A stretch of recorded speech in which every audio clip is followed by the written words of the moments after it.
नमस्कार दोस्तों, आज मैं आपको श्री शिव महापुराण रूपी पवित्र ग्रंथ के 18वें अध्याय का श्रवण करा रहा हूँ, जिसे आप ध्यान से सुनिए।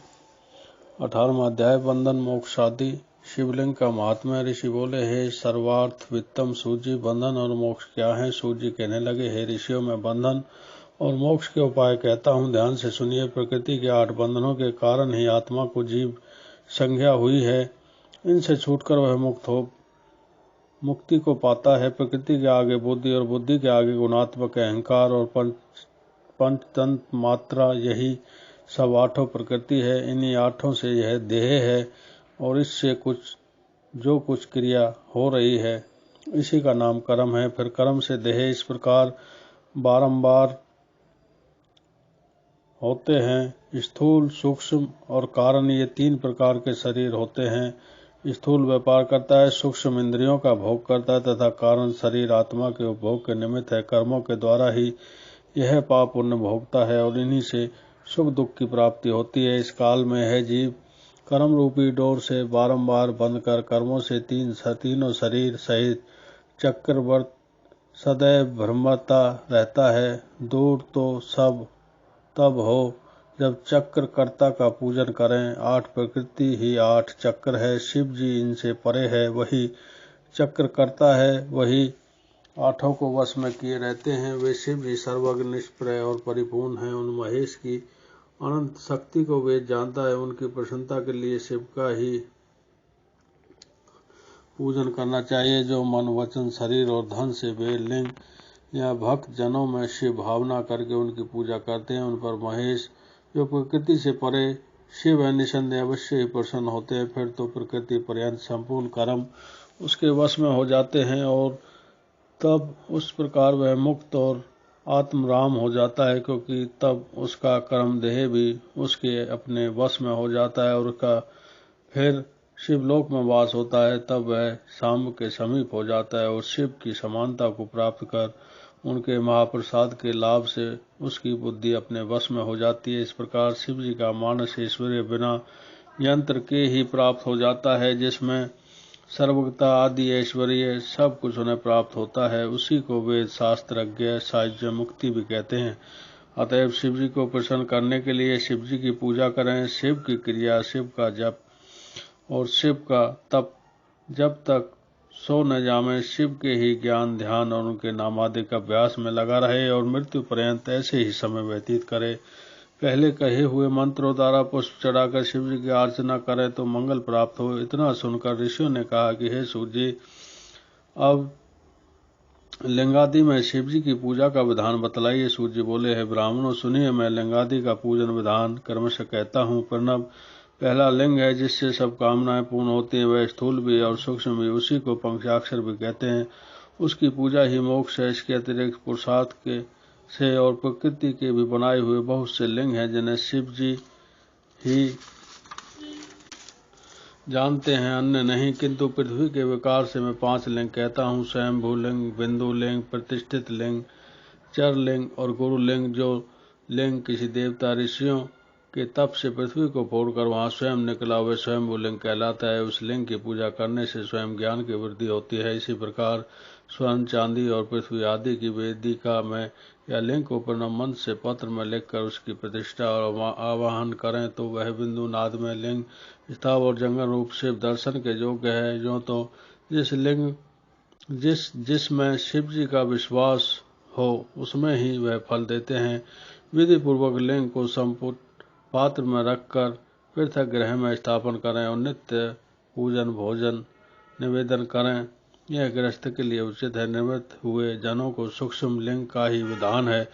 उनके लिए विभूति से अर्चन कर विभूति ही निवेदन करना योग्य है, क्योंकि विभूति का एक अलग ही महत्व है। शिव का भक्त शिव रूप हो जाता है। अतः स्त्री हो या पुरुष सदैव भस्म धारण करना चाहिए। दिन हो या रात, किसी समय भी सजल भस्म को त्रिपुंड सहित धारण कर जो शिव की पूजा करता है, उस निश्चय ही शिव पूजन का पूरा फल मिलता है। शिव मंत्र द्वारा भस्म धारण करके श्रेष्ठ आदमी होता है। शिव परायण ही शिवाश्रमी है। शिव जी के वृत्ति को अपवित्रता और सूतक नहीं लगता, क्योंकि वह भस्म लगाए रहता है। गुरु के हाथों उससे सीख कर नित्य भस्म धारण करना योग्य है। वही सच्चा गुरु है जो शिष्य के राजस तामस तीनों गुणों को नाश कर शिव का बोध कराता है। इसी कारण ज्ञानी गुरु सर्वथा ही पूजनीय शिष्य पुत्र के समान है। वही सच्चा शिष्य है जो गुरु के शासन को स्वीकार करता है। इसी से यह मंत्र पुत्र भी कहा जाता है। इसको उचित है कि गुरु रूप पिता की सर्वदा पूजा करे। उत्पन्न करने वाला पिता पुत्र को संसार में डुबो देता है, परंतु ज्ञानदाता गुरु रूप पिता संसार से पार कर देता है। इस प्रकार दोनों का अंतर जानकर गुरु रूप पिता का पूजन करना योग्य है। तन मन और धन से गुरु सर्वथा ही पूजनीय है। गुरु पूजा से भगवान शिव की पूजा हो जाती है। गुरु भी विशेष ज्ञाता होना चाहिए और बड़े यत्न से ऐसे गुरु को ग्रहण करे। अज्ञान का नाश करना ही गुरु का कार्य है। यदि विशेष ज्ञाता गुरु हो तो अज्ञान को हटा सकता है। सब कर्मों के आदि में विघ्न नाशक गणेश जी का पूजन करना चाहिए। फिर सब बाधाओं की शांति के लिए देवताओं का पूजन करें। दैहिक, दैविक और भौतिक तीनों प्रकार के दोष पाप दैवाहिक पूजन से शांत हो जाते। आचार्य जैसा कहे वैसा विष्णु आदि की पूजा करें, जिसमें जप और हवन आदि का सभी विधान संपन्न होता है। दान आदि का भी नियम पालन करना पड़ता है।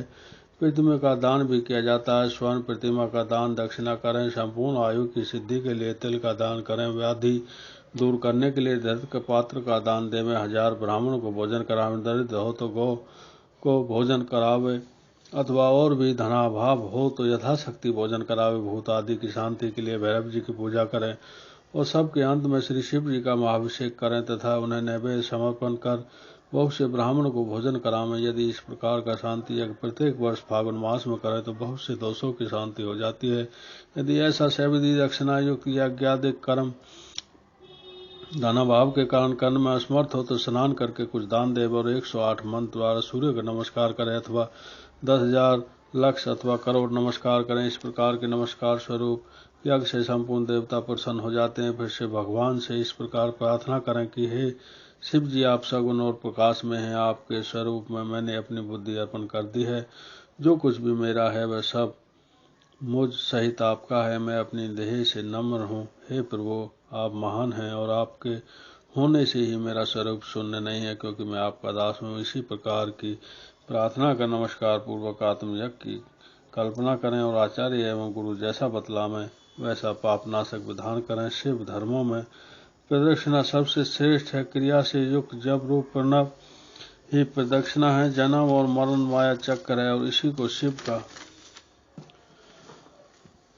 बलिपीठ कहते हैं। बलिपीठ से प्रारंभ करके प्रदक्षिणा के क्रम से नमस्कार द्वारा आत्म समर्पण करना अर्थात जन्म और मरण दोनों को शिव की माया में अर्पण कर दें। शिव की माया में अर्पण करने से फिर आत्मा को जन्म मरण नहीं प्राप्त होता और प्राणी मुक्त हो जाता है। जब इस प्रकार शरीर क्रिया के अधीन है तभी तक बुद्ध होने से यह जीव कहा जाता है और स्थूल सूक्ष्म और कारण तीनों शरीरों को वश करने पर विद्वानों द्वारा यही मुक्त कहा जाता है। शिव जी ही इस माया चक्र के प्रणेता है। शिव जी ही सबके परम कारण है। शिव जी की माया में अर्पित द्वंद्व का शिव जी ही निवारण करते हैं। जब हम शिव द्वारा कल्पित द्वंद्व को शिव में ही अर्पण कर देते हैं तब उसके निवारण करता शिव जी निश्चय ही उनका निवारण कर देते हैं। ब्राह्मणों पर दक्षिणा नमस्कार शिव जी को अत्यंत प्रिय है।